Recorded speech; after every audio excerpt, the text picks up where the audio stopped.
What's up, everyone? Welcome back. Today I have TheChunkierBean on with me, and we're just going to chat a little bit about kind of who he is and what he's done. So, if you want to just do a little intro for everyone that doesn't know who you are.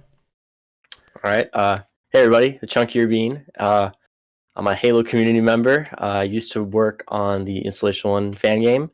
I was project lead and founder of that project. But now I've moved on to content creation on YouTube. That's pretty much it. Cool, yeah. So, tell me a little bit like how you got into Halo originally, or alternatively, how you got into kind of like modding and game development a bit. Like, which came first? That's an interesting question, actually. I think game development came first. Well, okay. So it's weird. Back in the day, I used to be like, you'll notice a pattern of obsession. But I used to love Back to the Future, still do. But I was really into the Telltale games that had come out during the time, and they had these behind the scenes documentaries, and it was just interesting to like look at a game that kind of like resembled the movie. And growing up, I didn't really have a lot of video games. I only had the N64, so graphical fidelity wasn't always up there. But when I finally started like watching YouTube videos of like people playing games, and specifically that Telltale series, um, I wanted to figure out how like you could access the models, because I was also watching Grand Theft Auto modding. I was like, because there's all these time travel mods and everything. 12-year-old, 11-year-old me is like, wow, that's so cool. I'd like love to know what that's like.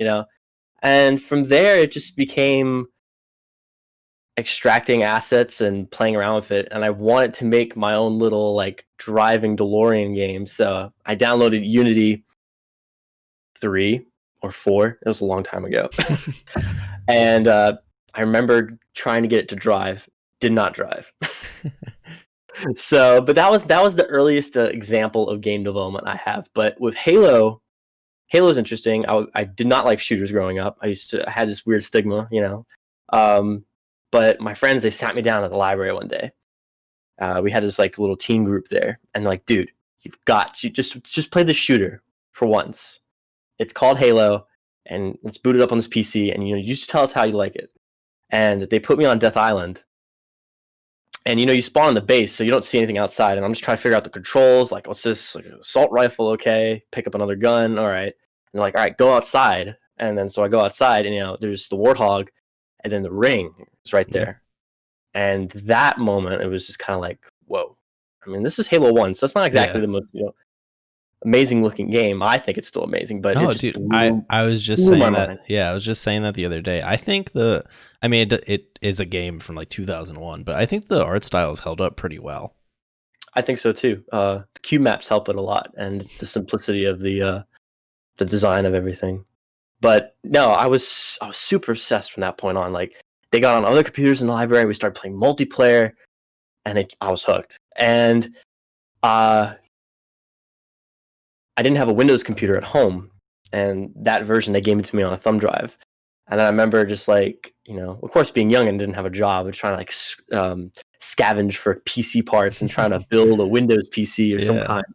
And I managed to, and I remember I had to hide custom edition like System 32 or something, just so my parents wouldn't be like, oh, what are you doing playing the shooter game?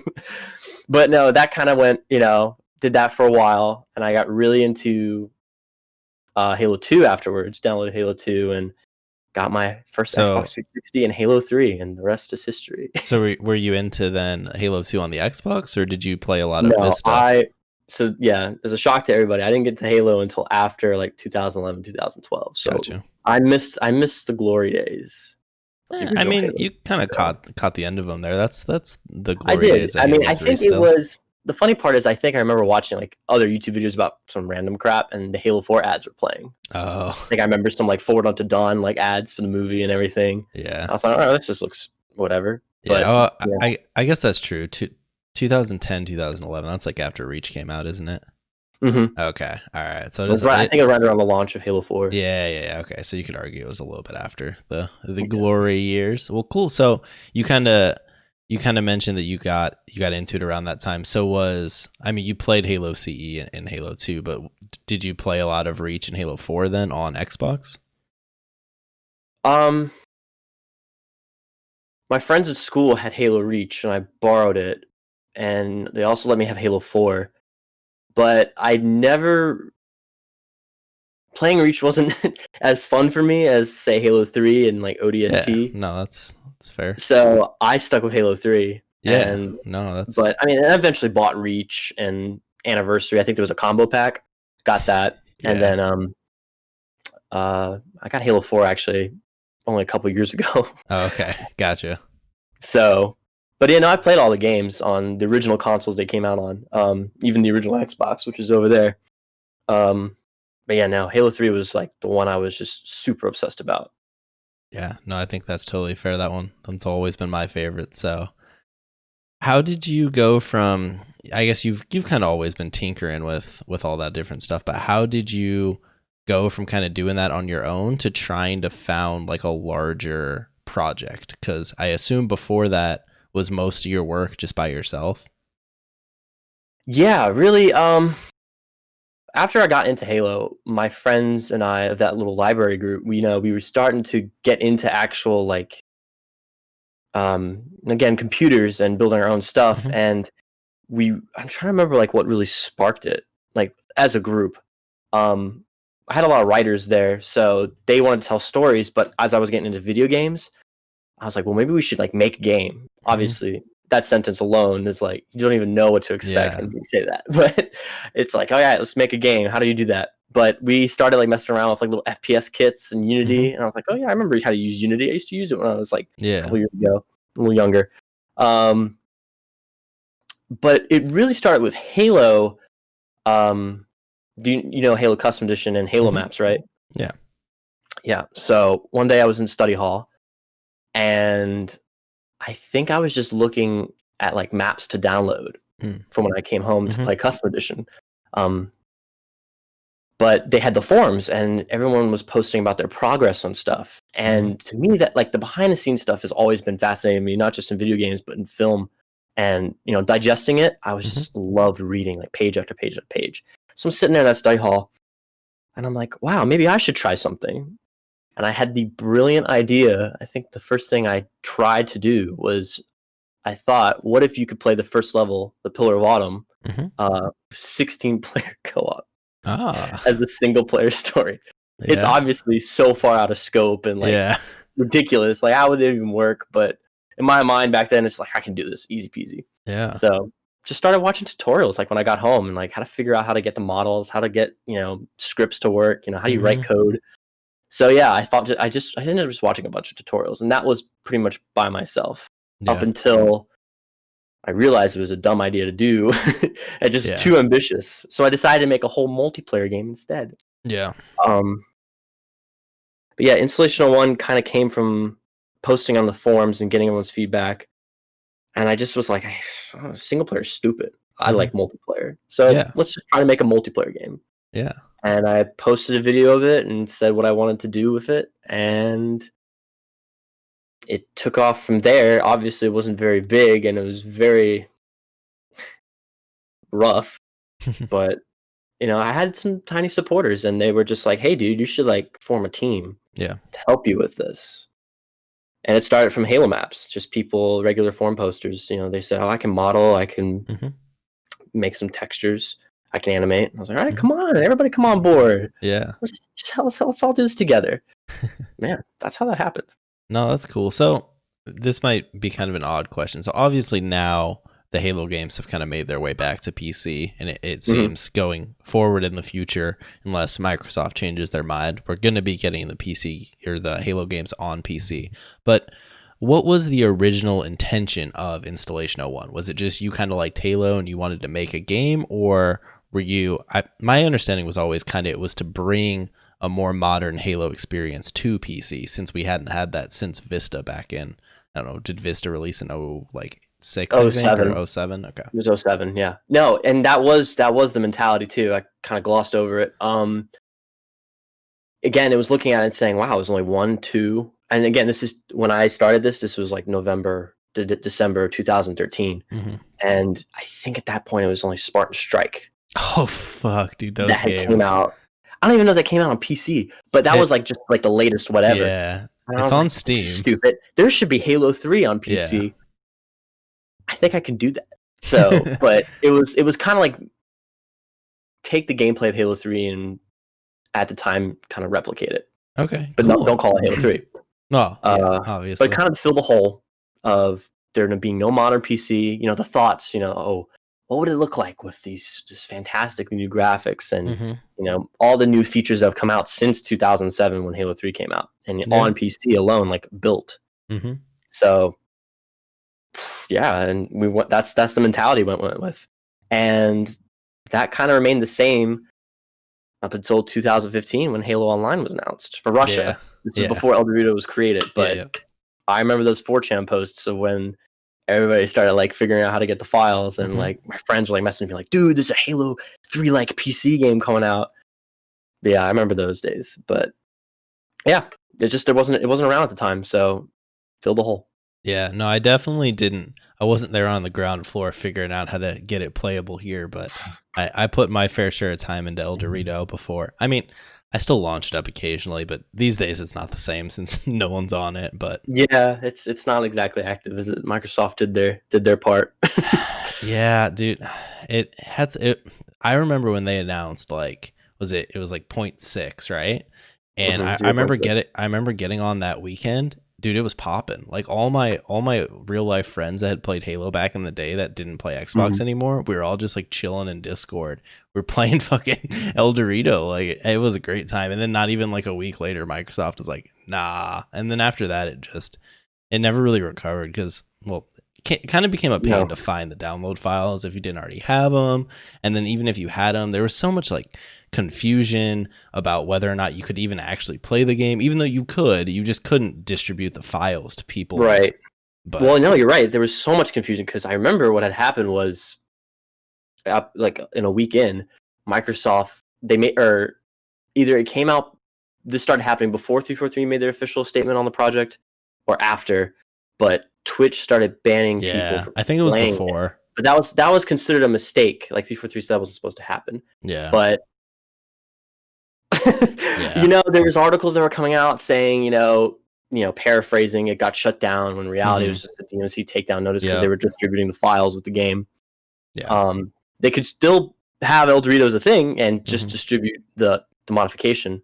Yeah. But no, just a bunch of misinformation killed it. No, for sure. I still people are scared. How can you make content on something you can't either make money from or risk your channel? Oh, for sure. Yeah. I know a lot of people are very, very concerned about that. Yeah. So. On the content front, for sure. Because like even to this day, I mean, people do occasionally post stuff on it, but like for the most part, it's still pretty like, I don't really know if I should post Halo Online content, right? It's just like, let me out. It's like, yeah, because I've posted like some videos here and there on it, and like my videos aren't anything special, but I always get comments like, hey, you should be careful, like Microsoft might DMCA you, and I'm like, I don't know, I think I'm fine, but really if we don't Microsoft's gonna take their time out of the day with the lawyers they have and just go, hey, I'm gonna send a takedown notice to you. Yeah, no, it's just they could, but yeah, I always laugh because whenever it comes up on Reddit and someone posts a clip or talks about it, there's always a bunch of people in the comments that are like, oh, I thought that game got shut down. And you're like, well, I thought that was like dead. Yeah. Like, what is this? What even? That doesn't look like Halo 3. Yeah. It's always fun reading those people who are uninformed.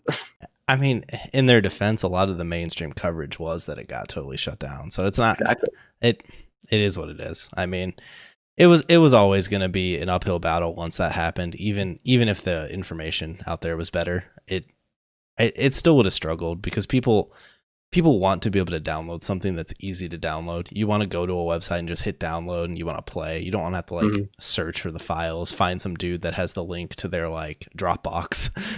and plus like, bro, I just want to play my game. Like, yeah, no, for sure.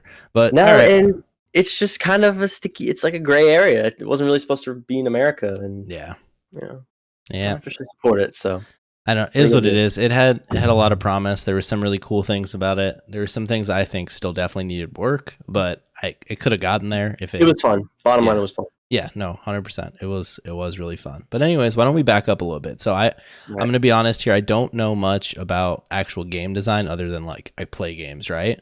But why would you go with Unity as the engine for Installation 01? Was it just because you had experience in it? Because I know people do make first person shooters in Unity, but when I think of Unity, I think of like Mobile games. yeah, you're in Yeah. or you're like indie game that's a lot more basic because you talked Right. about like bringing Halo to the modern times with like modern graphics and like modern features, and that isn't what I think of Unity for.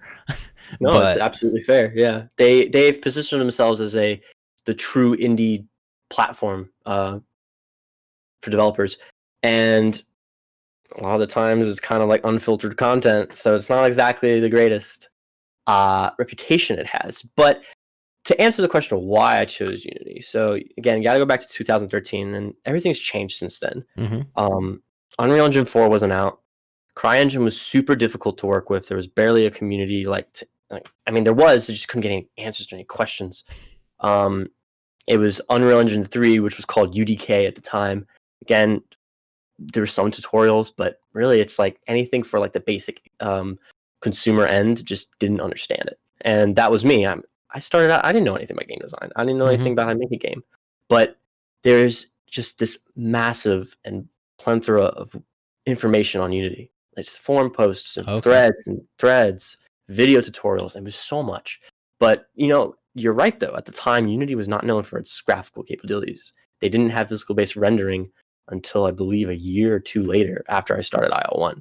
A lot of the stuff that was made it good looking, they were called image effects back in the day, was behind a paywall. You had to have the pro license to use it. Oh, okay. Yeah, so it was very basic, and it was very low performance.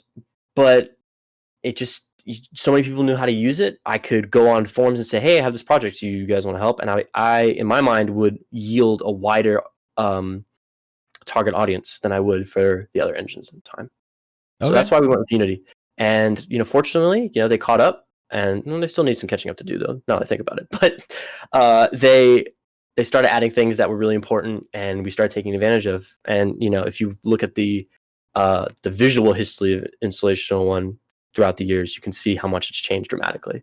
I mean, it goes Yeah. in tandem with just more talent on the team, but also Mhm. the engine itself.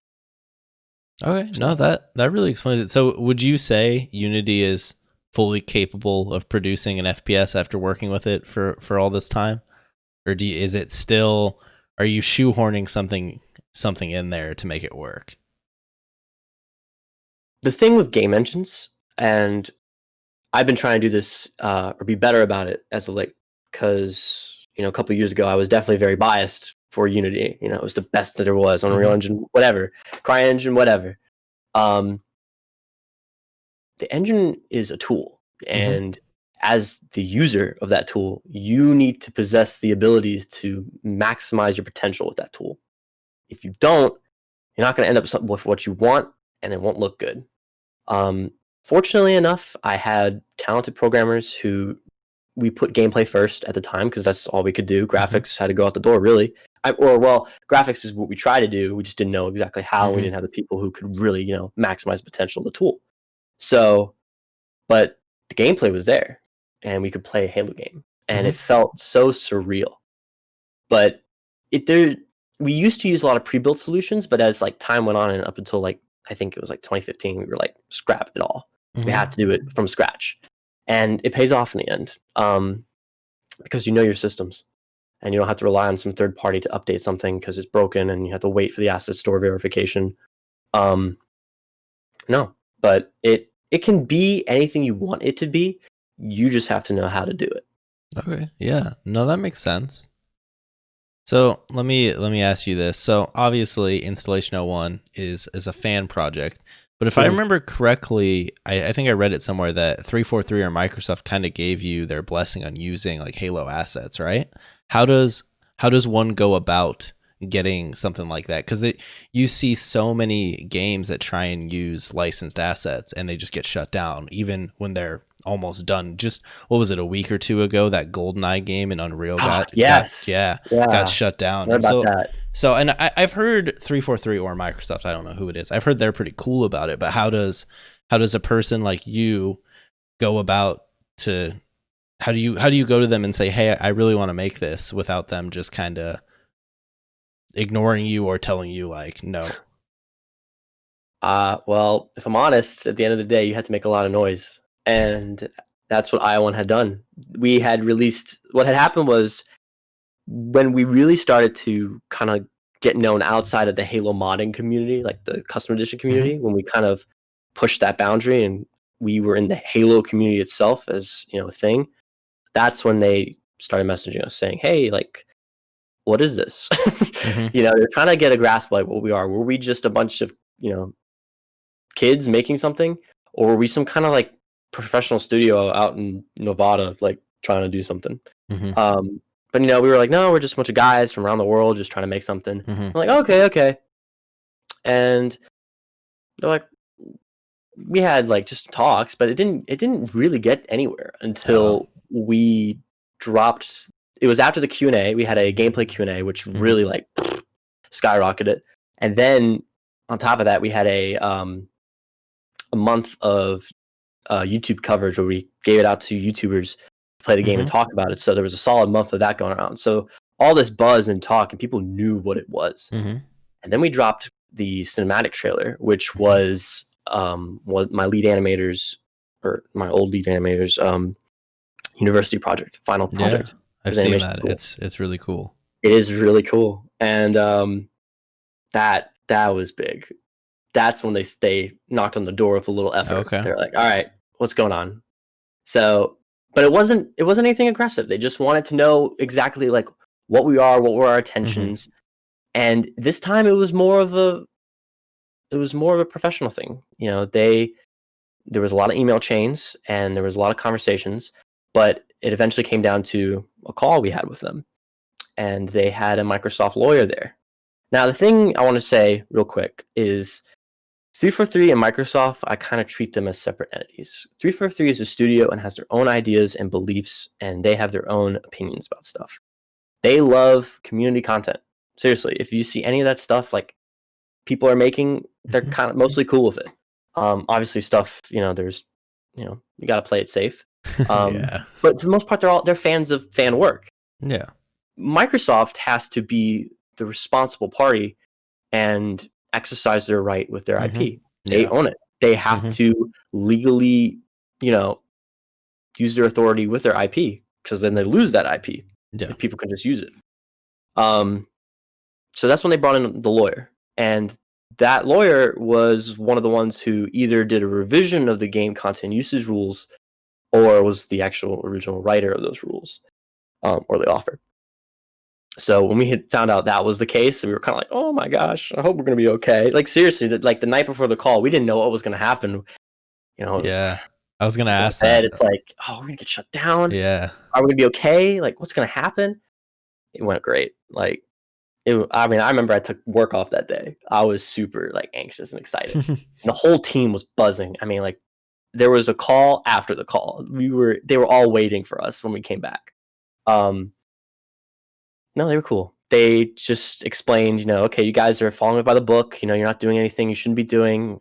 Just, you know, we want to tell you to keep doing what you're doing, and don't try to make it sound like it's an official thing. All right, cool.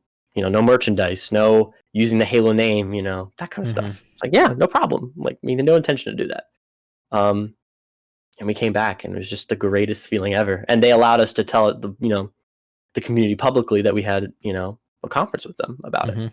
But it was never anything like, you know, Installation 1, you can use the Halo IP. It was just Installation 1. All right, you guys are cool. Keep doing what you're doing. Okay, so cool. That was probably my proudest moment, though. It was just like, that was pretty cool. Gotcha. So you might not be able to answer this, but so I believe you guys obviously you couldn't turn around like sell the game, but was there any avenues that when it was out you guys could monetize the game at all, or did it purely have to be a passion project? Purely a passion project. Even, you know, I had very strict rules or core beliefs and morals as, you know, the founder and lead. This game wasn't about monetization. It was just about passion and just bringing something that wasn't there at the time. And no, there were conversations, you know, like, oh, what if we like had the logo? And it's like, no, they shut that down, dude. Like, you can't do that. I'm like, really? Like, it's just a logo? I'm like, yeah, but you can't do it. Like, don't play with fire. Yeah. We're already cool with them. Let's not ruin it. Gotcha. No, that makes sense. No. No monetization was ever considered. Gotcha. So that kind of leads me into my next question, which is just going to be like, you've kind of talked about it, I think, in either like your comment sections or one of your videos, but just like, what's it like to work on a project that obviously takes a absolute ton of time investment, but to know that, I mean, you guys are just doing this. It's a passion project. You can't pay people a salary. It's all just in people's time, you know? Well, 7 years of doing it, it was not what I expected, but it was so much more. I mean, at the end of the day, it was a learning experience. I have learned so much from that project, just from talking to people and working with them. Most of the things I can think of and do is just because someone said it or taught me how to do it. But managing it, it's tough. You have to remember, you're in a chat room with people all around the world who come from different backgrounds, different morals and ideologies, and I'm losing the word, but communication. One phrase to them means another. And you have to work with that. Some people are blunt, but they don't realize they're blunt. But someone else might take it as like an offense. Like, okay, calm down, man. I'm just showing my art. But they're trying to provide actual criticism. So working with that was always a challenge. Time schedules. A lot of the team, towards the end or towards my end on the project, we're Australian. So when I would go to sleep, they would wake up. Yeah. And it was this kind of continuous cycle of development.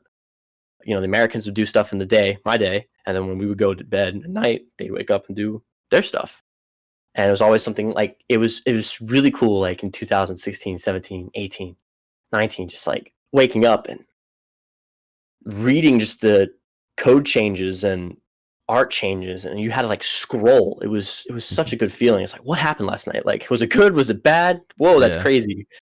So those were the fun moments. But managing it was definitely tough.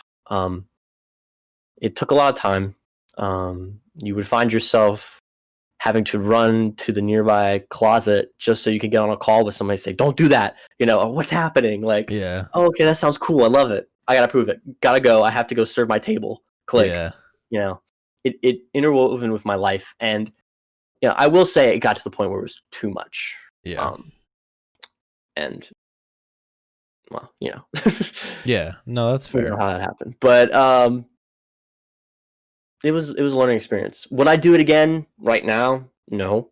But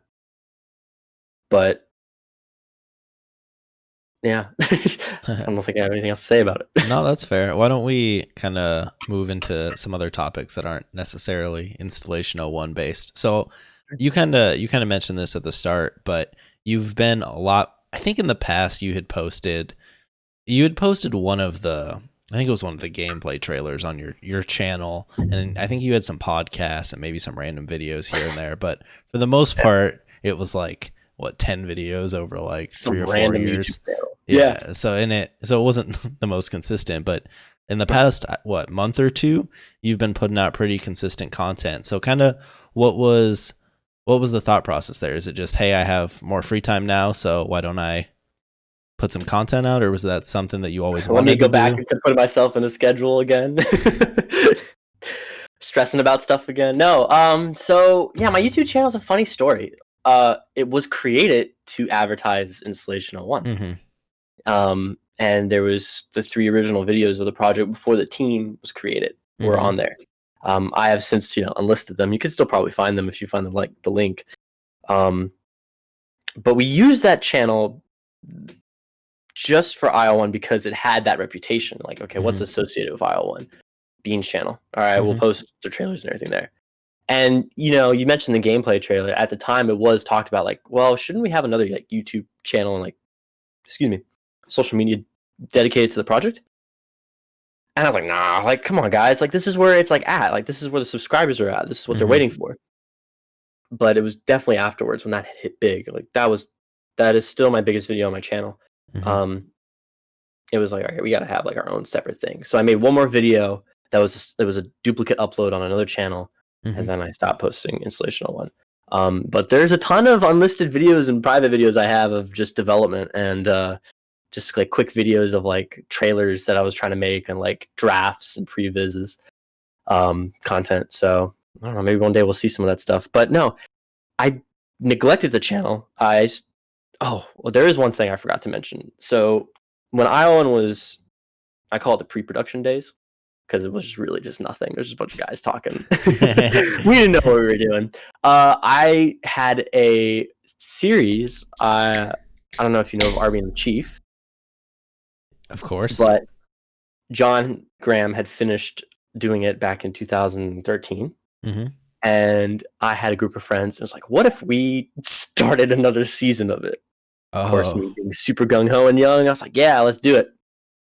So went out and bought the figures and started making RB and Chief videos. And that actually became semi-successful, or it was good. It was obviously, in my opinion, not good. Looking back on it, it's like, oh my gosh, I could do so much better.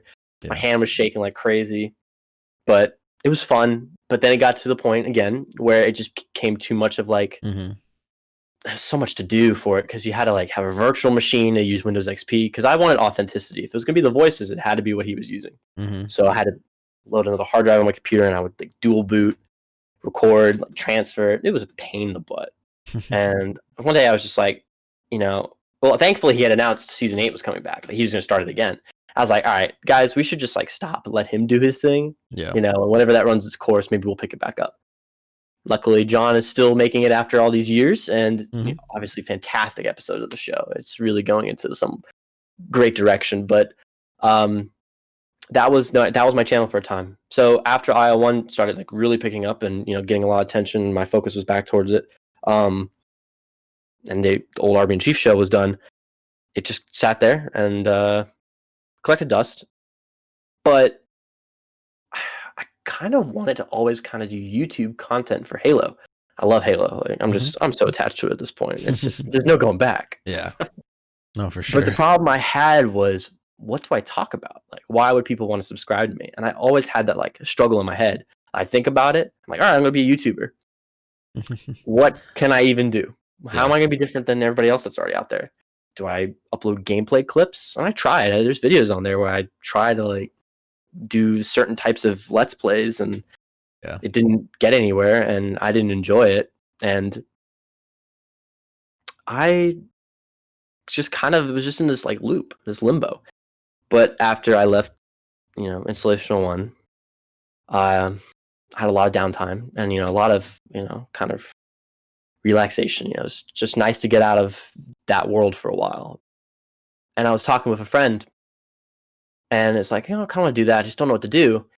And he's like, well, why don't you just like talk about game development in Halo? And I was just like, okay, that could work. But then he started like breaking down like what I could do, just ideas, and it like snap. I was like, oh, awesome. Like, I think I could do that. But I kind of struggled with how I would even begin. And I was asking YouTuber friends that I had, like, how do you guys make a video? Like, write a script? Like, how do you get the idea? How do you sit down and write? Because I'm already in college, like writing millions of papers at this point. Okay. It's like, yeah, I totally want to write something else, spend my night on. Looking at a Word document. So I struggle with it. And it was up until I made that Halo 3 sprinting video. I had always wanted to do that. I was like, okay, I have this stuff lying around. I could really like just mess with people. Yeah. So I want to make it. Oh yeah. I was gonna say I'll let you talk about this, but I watched your video on that, or I watched the video, and then like I had my thought of what I thought you did, and then you made like the how you added it. I was like, well, that wasn't what I was expecting. That was a lot more work. But anyways, continue. Yeah, no, and it's funny you mentioned that. So, but I'll get to it. And I asked my friend Heavy Nader, awesome guy. He had a almost perfect recreation of the map in Unity. I said, dude, like, can I please use this for just a stupid joke? He's like, yeah, go ahead. And made it. And in my opinion, if I get anything over 1,000 views, I'm blessed to have that. Hey, people want to watch it. I'm right there with awesome. You. Yeah. Awesome. So everyone was like, how'd you do this? What is this? Like, this is El Dorito, right? No, this is Halo 5. It was just reading the comments was so much fun. I was like, all right, I should do a video on how I did it. And if you believe it, that video was completely unscripted. I just kind of stood here and just talked. And it makes me mad that that video is doing so well right now because there's so many editing errors and compression looks horrible. But it, for some reason, worked. Like, I just did what my friend suggested. He's like, talk about the game development side of it. Yeah. So I broke it down, how I did it, and people loved it. And it really took off, I think, like a week later. Like, the algorithm must have been really nice to me because it started appearing everywhere. So I started getting that, and I was like, okay, let's kind of keep the ball rolling. So let's release some old Installation 1 content. Sprinkle that here and there. Halo Infinite reaction. Mm-hmm. And then I started actually writing scripts. Like, I started like thinking of video ideas. Like, I would write, little text documents, like saying like what I wanted to do, and have like a bunch of them as ideas. And I was like, all right, let's do this. And I found a format. The sprint video, how it was done. I was like, all right, let me just kind of like take that and kind of like make that like how I present the content. And I think it's working pretty well. Yeah, no, I would agree, man. I think you've found a niche there that people want to see, and your videos have been doing pretty well. So, and it's unbelievable. You really haven't been doing that type of video for very long. So I think you got more to grow there for sure. But yeah, so when I saw when did you release your like Halo 3 sprint video thing? Was it after Halo 3 dropped on PC? Because I didn't see it until later. Okay. Actually, so I started the project on my birthday, which was July 7th, because that's when he gave me the map. And I dragged a little because I was messaging friends and like YouTubers. I was like, guys, my compression looks horrible. My bitrate, like, what am I doing wrong? Like, I have never messed with any of this stuff. Like, I actually cared about what it looked like. But I was so obsessed with making it look good. That video did not look good. I had some really wacky settings. Luckily enough, I had somebody who helped me fix it. But no, I just released it on the 9th, July 9th. And that weekend, it just kind of like got up to 2,000 views. I was like, all right, cool beans. Sure. It was on Reddit. Awesome. Yeah, no, I see. When I first saw it, I just thought it was like, I think what's his name did, like, he modded the sprint into Halo 2, like into the actual MCC version, and he was using because the sprint files are in Halo 2, right? It's either Game Sheet or General Heat, because I know General Heat put it in MCC, but Game Sheet had made a video of it in actual Halo 2, or I think it was Vista. Yeah, it's an old video, but but either way, so I just assumed this was like sprint modded into Halo 3. I didn't know that you'd actually like put all this into Unity. You had a roundabout way of doing it. Yeah. I just assumed it was, or I mean, it could have been El Dorito too, but I just figured it was Halo 3 MCC with sprint modded in. And then when you started explaining what you did, I was like, well, that seemed like a lot more work. Well, that seems more complicated than yeah, I know. Or like when you were talking about how you didn't have any of the sound and you edited all that in Vegas. I'm so proud of that. My BS with that was perfect. I was so meticulous. I was just like, okay, if people are gonna call me out, this sounds wrong. It has to be like lined up perfectly. And luckily it did. And I always told myself, I'll go back and add it in, but never did. It's not actually firing from the game engine itself, but it worked. Yeah, so for sure. No, that was fun. Well, cool. So is that kind of the plan going forward? Just mess around, kind of develop different things, make videos on how you did it, throw in some Installation 1. I think there's a lot of stuff I have coming up that the channels itself is really going to encapsulate that game development Halo feel. I love to talk about how Halo was developed and one of the things, being in the community, especially the game development fan game community, and talking to outside people, people come up to you and be like, dude, I can't believe you got the license to the Halo engine to work on your game. It's kind of like, guys, like, no, that's not the case. And there's a lot of people who just are not informed. I mean, it's not their fault. That's just what's out there. Yeah. So I always tell myself, like, what if I could probably talk to, all these kinds of people, get the right information and kind of present it in a way it's easily digestible, and just kind of correct people. Not correct. I don't want to say correct. That sounds wrong. Just give people a different perspective on how it's actually done. And there's not a lot of channels that go into that. There's just a lot of channels that just talk about lore, multiplayer, and I love that stuff. But do we really need more of that? Like, why are we doing any of that? No, I don't think so. So the goal for the channel at the moment is to talk about Halo game development projects that use Halo. Talk about another thing that I'm really passionate about. I got my boys in the Halo CE community, custom edition community. They are doing a bunch of crazy stuff, especially after all these years. Like going back to it, I was like, holy cow, guys! Wow, I want to do videos covering that stuff. I think it deserves the spotlight. So, yeah, I think it's gonna go good. Luckily, college is ending here. Hopefully in December, I'll be getting my bachelor's. So free time will be afterwards. Right now I'm on this nice extended break because COVID screwed some things up. So I'm going back a little later. For sure. And I'm a little worried that it'll affect my upload schedule. I'm gonna try to do as best as I can, but it's working out. Yeah. No, for sure. Yeah. So do you want to turn game development into a career, or have you not really thought that far into the future? I don't know what you're going to school for, so. Oh no, I'm going to school for communication and marketing. Okay. You know, it'd be great to say I have a published game on Steam. I made that, but there's a lot of lovely things that come attached with that, and I don't think I'm personally equipped to deal with it. If I'm honest, it's just something that's not. I can't just make something stupid, and I know it's stupid, and it's horribly crafted in the background, and whatever's running it is just not good at all. It never should be on a production scale level of a game. But I can make a video on it, and nobody knows the difference. Yeah, for sure. Only me. And, well, only if I explain it. Yeah. But that's the beauty of it. You can show how crappy you are, but at the end of the day, you produce something that's visually appealing. With a game, you are under a lot of scrutiny, and I've learned that a lot with Installation 01. And unfortunately, I had set myself up, not for a failure, but it was a lot of expectations I put out there for the project. And will it be able to meet them? I don't know. Yeah. But they're challenging. And people are expecting that. And there was so much of that build up, and it was just kind of like, oh my gosh, what am I doing? Like, why am I doing this? Like, why am I keep saying stuff like this? But, if someone approaches me one day and says, dude, we'd love to have you as like PR on the game, or working for like the social media or doing content on it, be a part of that team in that way, absolutely, I would do it. But you could be the Fall Guys PR guy. That guy's killing it. Yeah. I'll be the guy who saves the PR guy.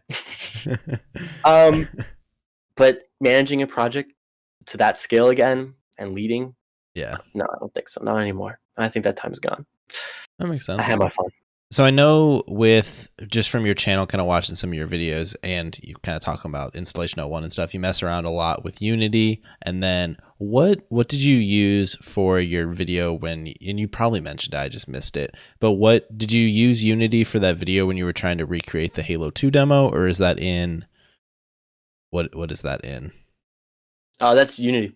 Oh, okay. Okay, so that's from that's 2015 to 2020. Yeah, gotcha. Unity's my thing. So do you do much, like you kind of mentioned Halo Custom Edition? So I assume at least in the past you used to do some modding in there, or you just it's all. I Unity? just downloaded maps and played multiplayer. Oh, gotcha. And okay, a server. Cool. I was with a group that used to. I'm still in a group that reviews custom multiplayer maps for the game. Gotcha. So you've never actually. I've never actually modded. I'm not what you call a modder. Okay. Cool. No, that was what I was getting at. I was trying to ask, do you do much modding in Halo, or is it all kind of your own stuff and it's all? No, that level of knowledge. See, that's why I decided to do the backwards way of doing the Halo 3 sprint, is because I just don't know Halo, the Halo engine that well. Gotcha. That makes sense. I mean, it's a totally different ball game, right? It is. I'd love to do a mod just one day, like a gray box map or something, but it's so easy just to drop something in Unity, and just from what my friends have told me, it's just a pain in the butt to do anything in Custom Edition. But there is tools out there that's making it easier. Yeah. So we'll see. We'll see what happens. But no, not at the moment. Cool. Or not in the past either. So. Well, cool. So why don't we kind of talk about some lighthearted, some just general Halo stuff, and then we'll kind of get out of here. So I think you kind of already answered this earlier, but what's your favorite Halo game? Halo 3.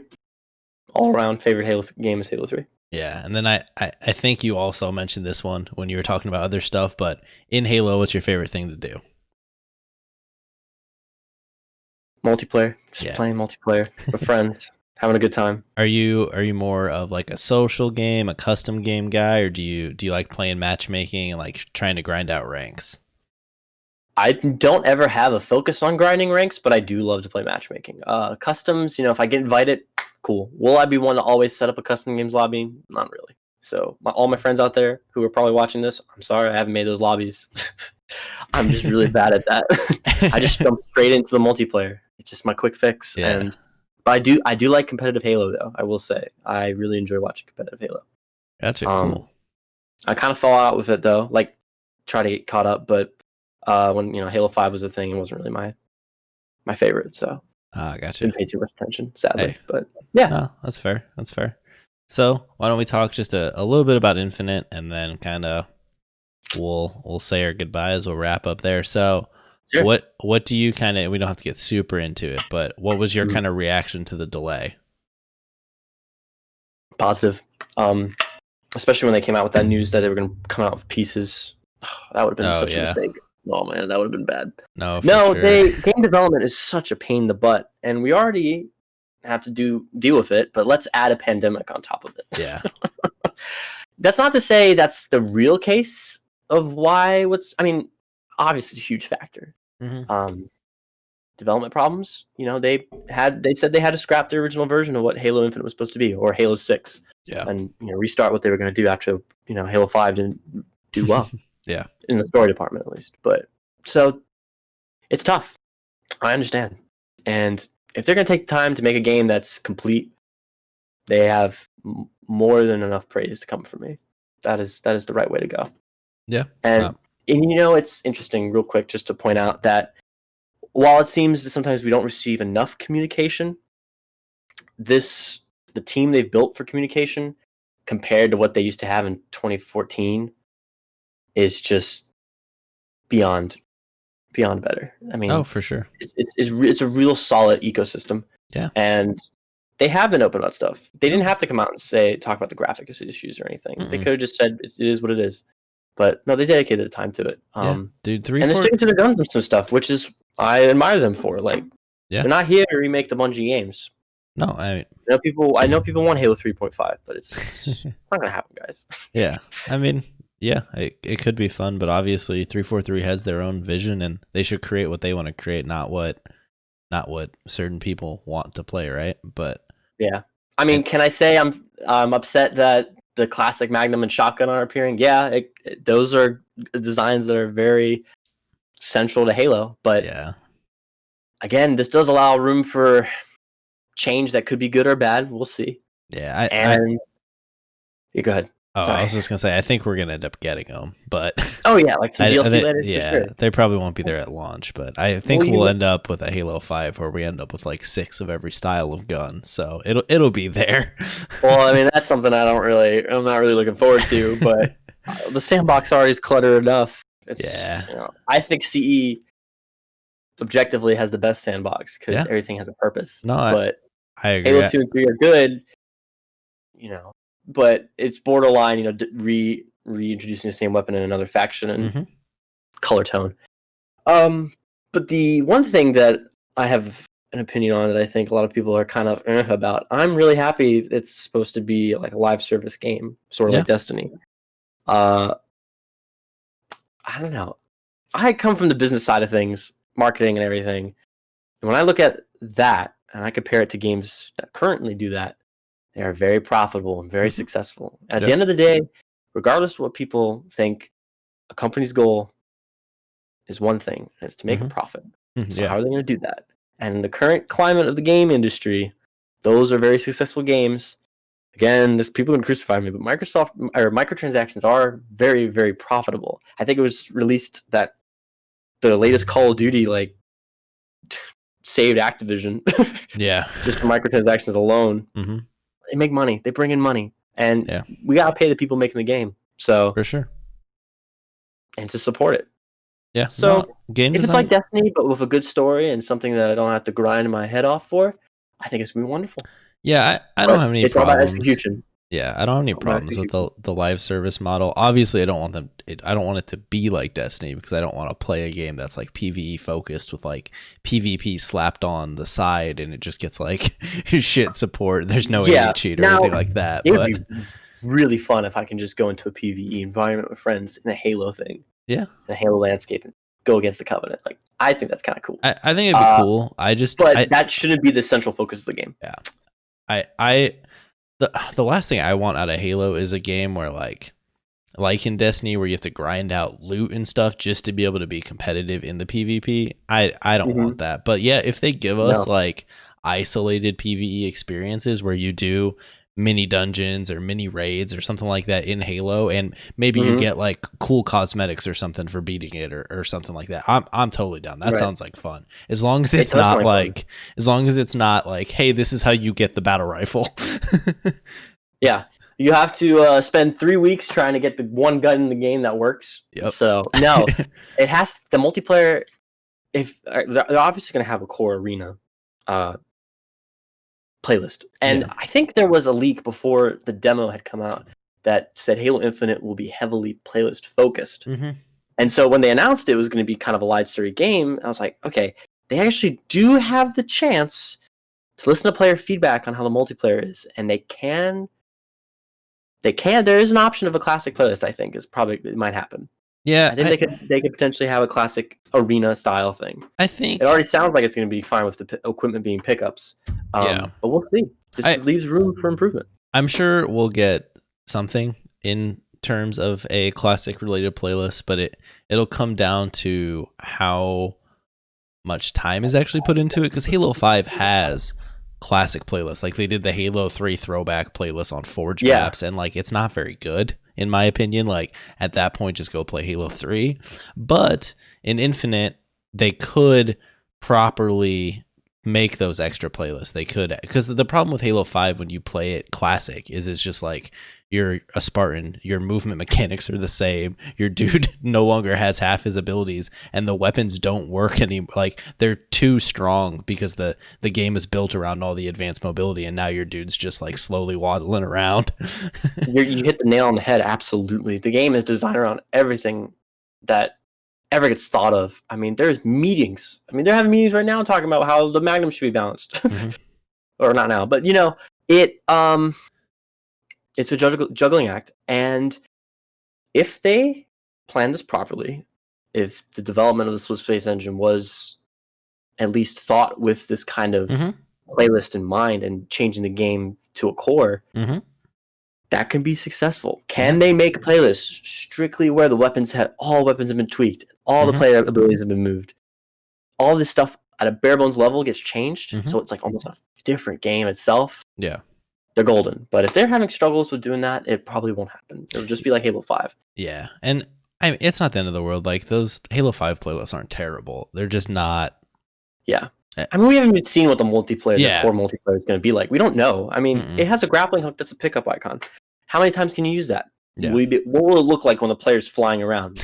Is there limited like air mobility? Like, I don't know. We have to wait. We'll see. I better be able to like swing around corners like I can with Pathfinder. I can't be Spider-Man. What's the point? Exactly. No, for sure. And there's so many people that I've seen they're so worried that the grappling hook is going to ruin like map design and all this stuff. And it's like, dude, if it's an equipment, well, we haven't seen anything. For all we know, it could be like a straight line and that's all it does. But like with it being equipment too, they've already confirmed that if it ruins a map or something, I mean, they just delete it off the map. It's not going to be the end of the world.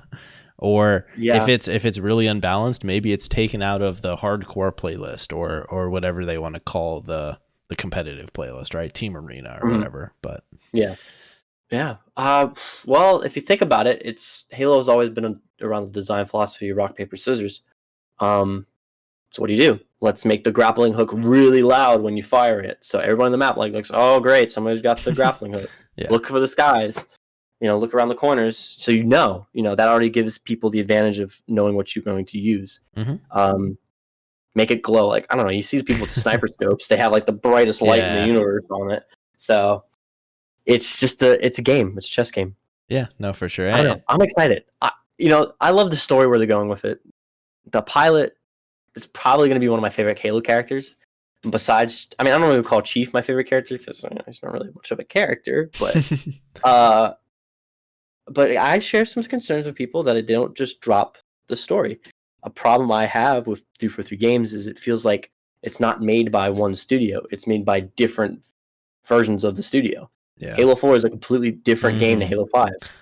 The story team is not the same team. It was the Spartan Ops team that made the story for Halo 5. The multiplayer team was the only part from Halo 4 that carried over as the same people. And I don't know if it's the same for Halo Infinite, but they did learn from their mistakes. So whereas Halo 4 story was the highlight of the game for a lot of people, and that, we know how that went.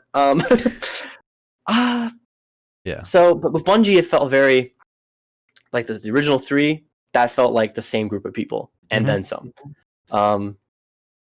You could really tell that Halo 1, 2, and 3 were games in the same series.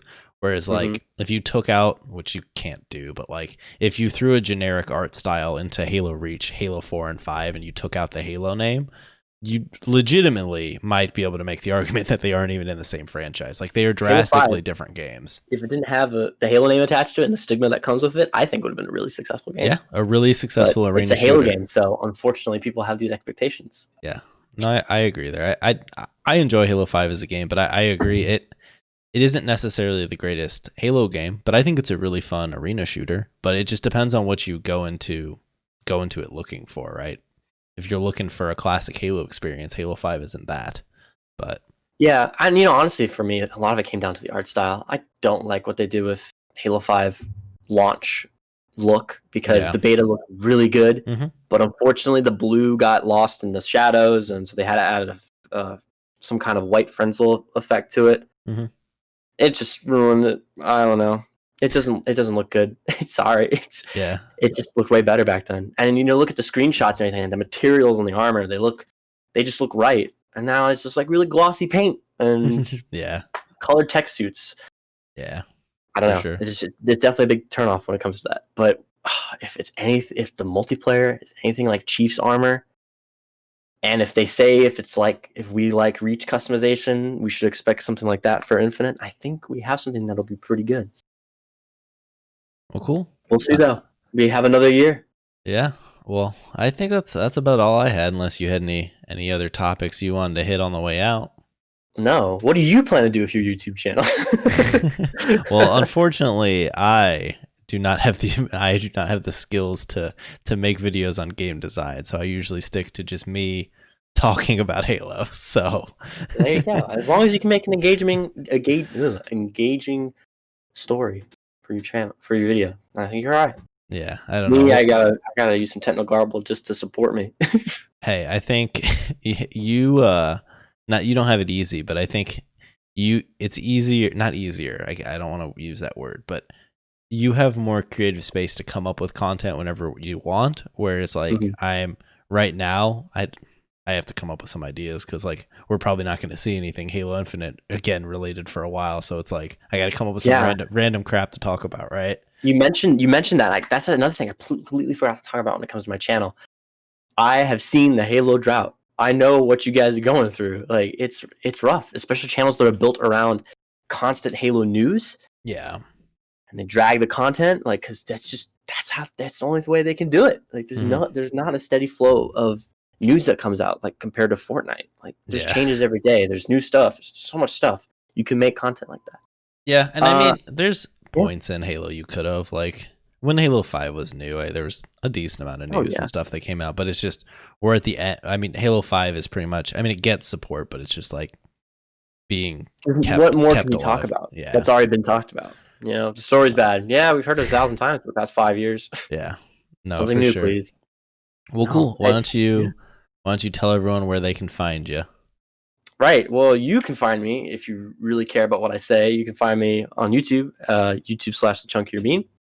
And you can also find me on Twitter, TheChunkierBean as well. Yeah, that's my places. So awesome. Cool. Well, if you want to subscribe, go ahead. If you don't, it won't hurt my feelings. Yeah. Well, if you enjoy seeing cool game design things and you like Halo, I really recommend his channel. He has some cool content, and there'll only be more there in the future. So go ahead and check Yeah, it out. I And have something pretty cool coming up. Hopefully that'll be cool if I can finish it. well, there you go. Well, awesome. So, Well, thanks for coming on, man. It was all awesome right. talking to you. It was Thanks for having me. really This is fun. wonderful. Yeah. Well, all right. Thanks everyone for watching, and see you next time. Take care, everybody.